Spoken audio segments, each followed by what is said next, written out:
सामाजिक बंधनांना झुगारून नागपूरमध्ये एक आगळा वेगळा रिंग कमिटमेंट सेरेमनी अर्थात साक्षगंध पार पडला। एकत्र संसार करायचा निश्चय केलेल्या दोन मैत्रिणींनी मित्रपरिवाराच्या उपस्थितीमध्ये अगदी थाटामाटात हा सोहळा आयोजित केला होता। नागपूरमध्ये डॉक्टर सुरभी मित्रा आणि पारोमिता मुखर्जी या दोघींची ही गोष्ट आहे। लवकरच त्या सिव्हिल सेरेमनी म्हणजे लग्नही करणार आहेत। एकमेकींच्या प्रेमाचा स्वीकार करून ते वास्तव इतरांनाही स्वीकारायला लावणाऱ्या आणि पुढे कायद्याचं आव्हान स्वीकारण्याची हिम्मत दाखवणाऱ्या या दोन उच्च शिक्षित मुलींनी नवं आयुष्य सुरू करायचं ठरवलंय। त्यांच्याशी संवाद साधला आमच्या प्रतिनिधी सरिता कौशिक यांनी।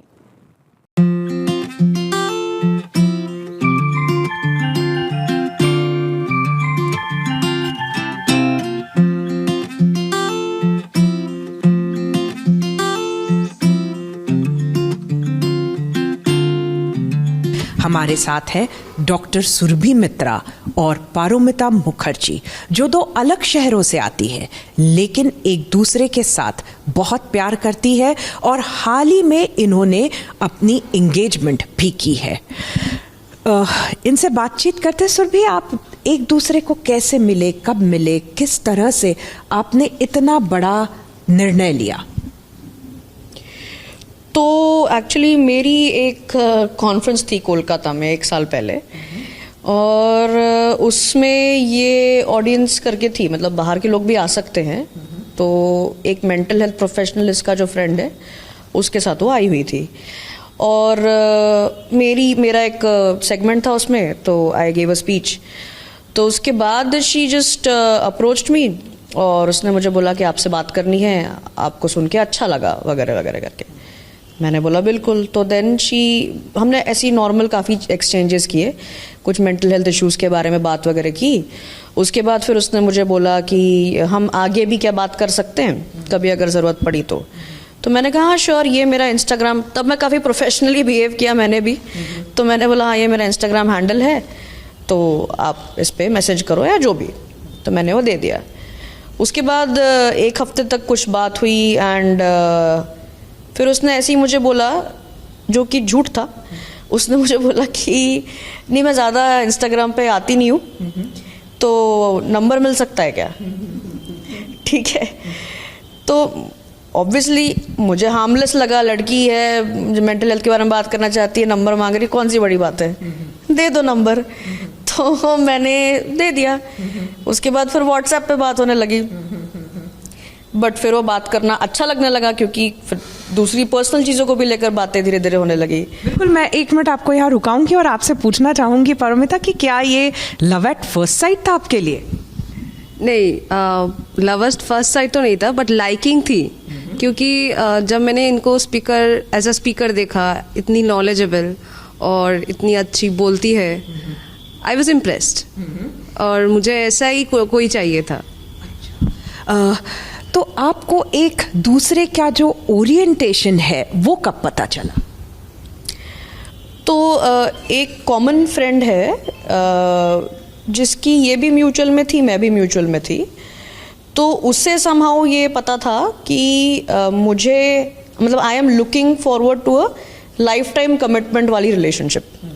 तो मैंने पहले ही मेरे दोस्तों में ये बातें फैला दी थी कि मुझे फालतू के अप्रोचेस नहीं भेजना, मुझे ना फ्लिंग्स करना है, ना मुझे शॉर्ट टर्म रिलेशनशिप्स में कोई इंटरेस्ट नहीं है, मुझे एक्चुअली कमिट होना है लाइफ टाइम के लिए, आई वॉन्ट अ फैमिली। वही चीज़ उसको ध्यान में आया कि अरे वो तो ये भी बोलती है, तो इसने क्या किया कि अरे ये वही है जिससे मैं तेरे को मिलाना चाहती थी, ये वही है जिससे मैं तेरे को मिलाना चाहती थी, तो वजह इट समहाउ हैपेंड। सो जिस तरह से एक कन्वेंशनली लड़का लड़की भी कई बार इसी तरह से साथ में आते हैं, हाँ। तो बिल्कुल उसी तरह से आप भी साथ आए हैं। हाँ, उसी तरह से हमें पता चला कि हमें सेम चीज़ें चाहिए है, तो दैट वे उसको अरेंज भी बोल सकते हैं, क्योंकि हमारे भी फ्रेंड्स एक्चुअली मिलाते हैं एक दूसरे को, ये भी नोन फैक्ट है।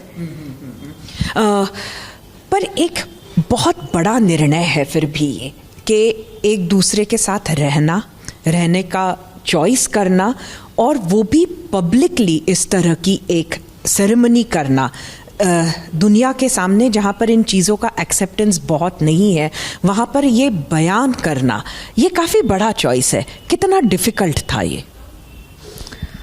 पहले बहुत डिफ़िकल्ट था इनिशियली, पर बाद में एक दूसरे को जानने लगे और ऐसा बोलता है ना कि वाइब्स मैच होनी चाहिए।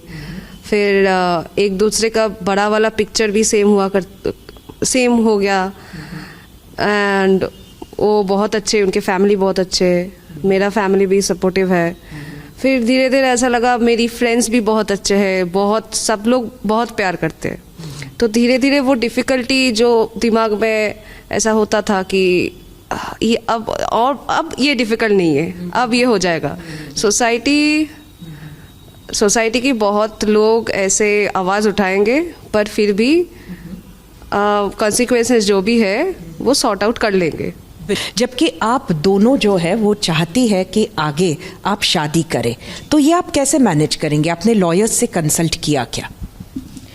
तो ऐसे हुआ कि सैडली लॉयर्स ने ऐसा बोला कि अभी आप मतलब आपकी जो शादी है वो आपके सोसाइटी के लिए तो शादी ही है, अनडाउटेडली हम भी मानेंगे उसको शादी ही, लेकिन ये वर्ड ना यूज़ करें, लीगल इश्यूज ना हो करके हम उसको सिविल यूनियन करके बोले, विच इज़ अगेन सैड, क्योंकि है तो शादी ही लेकिन सिविल यूनियन बोलना पड़ेगा। तो ये सिविल यूनियन आप कहाँ करने जा रहे हैं, क्या सोचा है? तो सिविल यूनियन बीच साइड पे होगा, क्योंकि हम दोनों को बीचेस बहुत पसंद है और इनिशियली हम दोनों का मतलब मेरा तो वही इच्छा थी ना कि इनको प्रपोज करेंगे तो बीच साइड करेंगे, तो फिर शादी अगर होगा तो बीच साइड में ही होगा। अच्छा, वैसे आमतौर पर हम देखते हैं कि जब एक आदमी और औरत की शादी होती है तो आने वाले समय के काफ़ी सपने वो एक साथ देखना शुरू करते हैं और काफ़ी लॉन्ग टर्म के सपने होते हैं।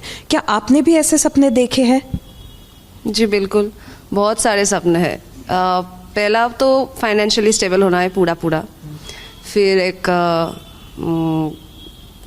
स्माइल करके इंस्टीट्यूट होगा हम दोनों का, मेंटल हेल्थ इंस्टीट्यूट होगा जो कि वो संभालेंगी। एक्चुअली हम दोनों ही संभालेंगे, पर जस्ट बिकॉज वो साइकियाट्रिस्ट। फिर बहुत सारे ग्राउंड लोन्स होंगे हम दोनों में, सालों में 2 बार घूमने जाना है और एक पप्पी चाहिए और उसके बाद एक बच्चा। अच्छा, तो बच्चा कैसे करने का सोचा है? तो बच्चा विल आइदर बी मतलब एडॉप्शन होगा या तो सरोगेसी। एक सवाल कई बार लोगों के मन में रहता है कि ये जब आप अभी शादी करने जा रहे हैं, अभी एंगेजमेंट की है, तो आमतौर पे जैसे एक हस्बैंड और वाइफ ये कॉन्सेप्ट होता है एक यूनियन में, तो आपके ये जो यूनियन है इसमें आप दोनों एक दूसरे को किस तरह से देखती है? तो ये बहुत बड़ा एक्चुअली मिथ है कि हस्बैंड या वाइफ रहता है जैसे लेस्बियन कपल में या गे कपल में, ठीक है। तो ये काफ़ी लोग जिनको बहुत ज़्यादा आई वुड से एक सोशल एटिकेट रहता है बात करने का किसी से कि सामने वाले को हर्ट नहीं होना चाहिए, वो काफ़ी लोगों को बात करते करते नहीं समझ आता है, तो उस चक्कर में लोग पूछ लेते हैं कि अरे तुम दोनों में हस्बैंड और वाइफ कौन है? तो अगर हस्बैंड रहना ही होता तो हस्बैंड ही रहता ना, वाइफ क्यों रहती? सिमिलरली गे कपल भी यही बोल सकता है कि अगर वाइफ रहनी थी तो वाइफ ही रहती, हस्बैंड क्यों रहता? तो बात वहीं आती है कि हम वाइफ्स हैं और हम में कोई जेंडर रोल नहीं है जैसे एक हस्बैंड और वाइफ के बीच में होता है इन अ हेटेरोसेक्सुअल मैरिज।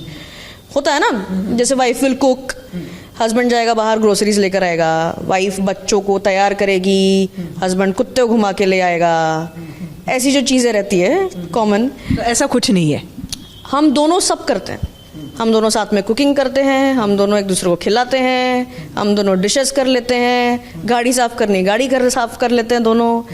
मतलब या तो फिर अगर मैं थक गई हूँ, मुझे जल्दी सोना है, मैं बोल दूंगी अरे यार तुम ये काम कर लेना। यानी ये ट्रू सेंस में वाइफ एंड वाइफ रिलेशनशिप है। ट्रू सेंस में इन दोनों दोस्तों ने अपने इस रिलेशनशिप को एक नया रूप, एक नया आयाम दिया है और दुनिया के सामने ये देने से कतरा नहीं रही है। हालांकि आने वाला समय इनके लिए एकदम आसान रहेगा ऐसा नहीं है, क्योंकि कहीं न कहीं कानून और समाज दोनों की चैलेंजेस इनके सामने है, लेकिन दोनों इन चैलेंजेस का सामना करने के लिए पूरी तरह से तैयार है। कैमरामैन वेंकटेश नायडू के साथ Sarita Kaushik, ABP news, Nagpur. ABP Majha, उघडा डोळे बघा नीट।